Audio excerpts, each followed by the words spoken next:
Hi everyone, making a quick video, I hope it's quick, on this week's chapter, Gendered Close Relationships, and hopefully by now you know that this chapter is about gendered patterns in relationships and how those things play out. And students tend to find this to be a really interesting chapter because, yeah, gender is one aspect of a lot of relationships, and so you can apply it to your actual real life day life, and most of the time for many people your close relationships, which is what this chapter is about, are the most important ones. And if you can recognize some of those communication patterns in those relationships, it can strengthen the relationship, it can add a lot of understanding. So hopefully this is a really useful chapter for everybody. That does talk about two types of relationships mostly, and one of them being romantic relationships and the other one being friendships. And she tries to do the best she can in one chapter. Not a lot of space to really cover this. She tries to do the best she can to cover how different combinations of masculine and feminine communicators can play out in those one-on-one relationships between people. And hopefully as you read through, you'll see some reflections of yourself, because I know as I read like the stuff about the friendships, one of my very best friends is a guy, and we have some of those same dynamics that they talk about, even though both of us probably have really mixed communication styles, not specifically masculine and feminine, but and then just I see some of those same. I'm probably more a masculine communicator in my own household, so I'm like, okay, I definitely do some of the instrumental behaviors, and that's been really helpful for me to know as as a partner to somebody else, as a significant other, that what my own behavior is and how I can be as effective as a communicator as possible. And on that note, when we're talking about these things, I wanted to address something really important in this chapter that you could kind of miss if you didn't know where to look at it, and that's why I'm talking about it. So that's why I have this slide up here that talks about the two models of personal relationships, and you can think of both of these as a lens through which to view communication styles. And so they got the male deficit model and the alternative paths model.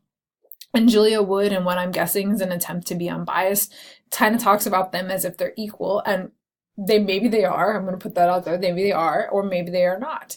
And one thing that we're missing in the online classes is we can't have a face-to-face discussion about this like I always comes up in my face-to-face class, because there's always somebody who identifies without me telling them to exactly what I'm going to point out to you right now, which that even the name male deficit model, that's loaded. And to me, that's a red flag. I mean, it's cool if it's not a red flag to you. If you're like, that sounds great, that's fine. But if you see that as a red flag, please know you're not alone, because even the name kind of makes it sound like, first of all, it's a wrong name, because we're not talking about males, we're talking about masculinity. So I don't know who came up with that name, but they should have used the right terminology. And then the deficit part, like, oh, males are some sort of deficit. Personally, that doesn't ring true to me. Now you can decide if that rings true to you or not, and I'm cool if you have a different opinion from me.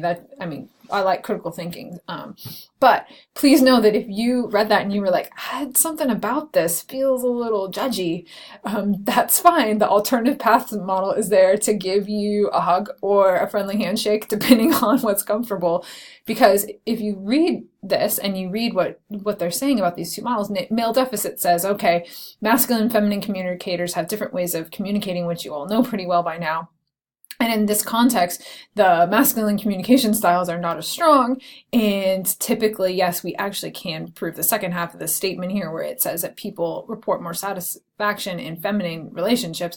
That's actually true, that the feminine styles tend, when people self-report their satisfaction, they tend to feel more satisfied by those nurturing type of behaviors. It kind of makes sense if you think about it, but really, it's not to say that you can't feel close to somebody with a masculine communication style. I mean, some people would consider that to be good boundaries. So you kind of have to take that, like, you have to read it for what it is. It's a lens to look through something, and it might not feel like a good fit for you. But I think it offers something important, especially with the recognition that, yeah, when they study that, by and large, most people, regardless of their gender or their communication style or even their sexual orientation, those nurturing relationships, the ones that focus on the feelings and on actually taking care of the relationships, those tend to be the ones that people are more satisfied with. And actually it's correlated with not getting divorced. So that's pretty important take home too. The divorce is correlated with the other communication styles, and most people are looking to avoid a divorce. Not saying that it's not appropriate in some situations. There's certainly situations where it would make sense, but I think you get my point. The alternative paths model, though, is like not a reaction, but like an answer to all the people who said, male deficit model, not sure I feel about even the wording there. And so, if you read what they say, it says takes a point of view that both ways of forming relationships are equally valid. They're just different. And that might feel more comfortable to many of you, because I like to explain it as the masculine communicators, they're trying to form closeness. It just looks different than feminine communicators. Feminine communicators are also trying to find closeness. It just looks different. And an alternative paths model, as you can tell, that's the one that I probably feel subscribed to. It's too tricky to try to hide my own bias, so I'm just going to tell you I have a bias, and you can use your own critical thinking skills to come up with the one that suits you the best. But the alternative path model kind of makes sense to me because it's acknowledging that there's more than one way. And I know plenty of masculine communicators who are capable of feeling close to people. And like I said a few minutes ago, sometimes that boundary, it feels like a boundary, and it makes that person feel safe, and that makes them feel more like sharing. And I tend to be somebody who doesn't want to express my feelings a whole heck of a lot.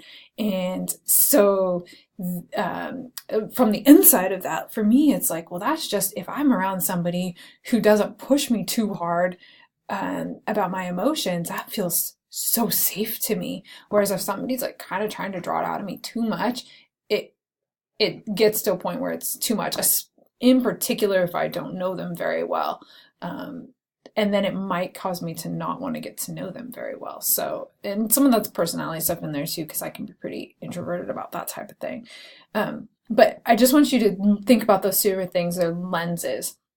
And if they both make sense to you, great. If one makes more sense than the other, great. But do know that they're a lens to look at, and they say slightly different things. And I think that the other key takeaway from all of this chapter is really at the heart of it is that getting good at reading other people's communication styles, getting good at reading your own, having that understanding, and then being able to adjust, even if that's hard. But it can be done. Your communication style can change. That is going to increase your closeness in relationships, whether you're, whichever style you're using, the ability to adjust will help increase relationships and the closeness in a relationship, and have a better experience. You're probably going to feel more satisfied. So just some thoughts for you to keep in mind as you work through this week's discussion. And yeah, email me if you have any questions about that.